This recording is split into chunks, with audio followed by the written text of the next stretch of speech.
Good morning everyone. Today I'm doing part 7 of the city building series. In this build, I'm going to continue working on like that small street that I worked on in the last video and I made a residential building. And today I'm also going to make a residential building. So off camera, I actually measured out how long I wanted the building because I was planning on making like windows and pillars and I didn't want to be asymmetrical. So before I began recording, I measured out using stone bricks. I used stone bricks as like the base of the tower and also the roof of the tower. So in this build, I only use bricks, stone bricks, and window glass panes, or whatever you call that. And I actually made this build before in a previous video, or not in a previous video, but I was recording before and I was recording making this build, but I had to do something and I did not complete the build. So when I logged back on to Minecraft, I had to go in and destroy my entire build and start from scratch again, and that was really annoying. But the one good thing that came out of it was I knew how to make the build, how to make the tower, and I also knew what like design I was going for. So for the front side of the build, I basically make like one column would be like 2 glass panes and then one brick block and then another 2 glass panes and another brick block, and it would just keep that pattern all the way until the top. And then after that, it alternate to just one column of brick and then the pattern. And I just kept on going like that. And I only did that for the front and the back side. I didn't do that for the sides. For the sides, I just made them completely brick. I did that because when I was building the last build that I built in my last video, why am I saying build so much? I need to work on my vocabulary and my voiceovers. But regardless, when I did that last build in the last video, I realized that the sides of the building are not going to be exposed that as much as the front or the back of the building. So therefore, I don't need to really work that hard on the sides. Because I'm not building a lot or there's not a ton of buildings around, I'm still gonna see like the left side of the building, but right now that's gonna be okay because once I start adding in more buildings and more stuff, it's eventually gonna look okay. So again, like in the first time I tried building this build, this time I also had to go do something. I had to go to the library and pick out a book for my English class. And that means I had to stop the recording, and then once I came back from the library, I started recording again and just resumed where I left off.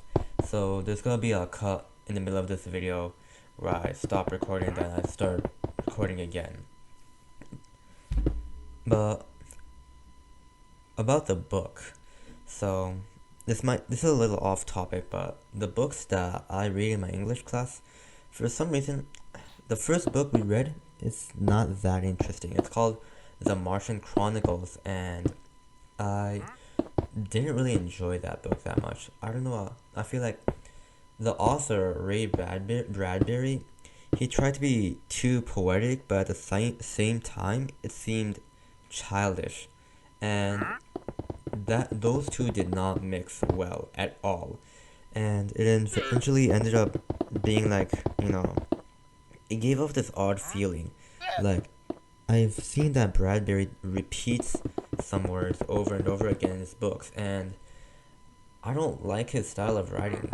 I don't know, it's probably just me, but I feel like his poetic way of writing, it just doesn't suit my taste or my style. My English teacher mentioned that if I read any of Ray Bradbury's works of literature, I would immediately recognize that it was from Ray Bradbury because he had such a unique sense of writing. And while I do agree that he does have a unique sense of writing or unique style of writing, it doesn't necessarily mean he has a good style of writing. Now, Ray Bradbury was the author of Fahrenheit 451, and while I haven't read Fahrenheit 451 myself personally, I've heard from others that it's pretty good. So I don't think all of Ray Bradbury's stories are, as odd or as uninteresting as, the Martian Chronicles. And I feel like another thing that made Martian Chronicles, you know, boring to me was the fact that it was supposed to be a science fiction story, Martian Chronicles, but Bradbury went for like this kind of science fantasy book. And we actually had to do an assignment on this in class where we had to pick a side. Did we like the fact that, Ray Bradbury wrote in this science fantasy kind of thing to write a good story, or do we want everything to be science fiction, the traditional science fiction? And I personally said that it should be I personally said that it should be science fiction because science fantasy beats the whole purpose of the genre of the whole book, and it just doesn't make sense. I don't like it.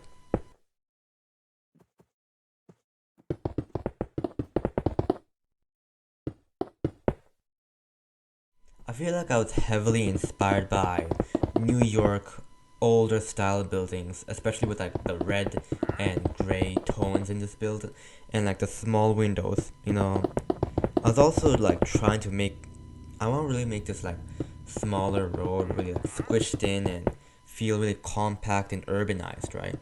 The main avenue is gonna be like a high tech or high, commercial and tourism this area, right? And this like smaller road is gonna be like a residential area where people go live, maybe to work, a few offices, mostly residential buildings because it's quiet, it's out of the way, but it still has access to most stuff and most like I don't know commercial office, public transportation, you know. So I was going for like this, urbanized, close, compact New York feel, and I feel like with this build, I'm pretty happy with how it turned out.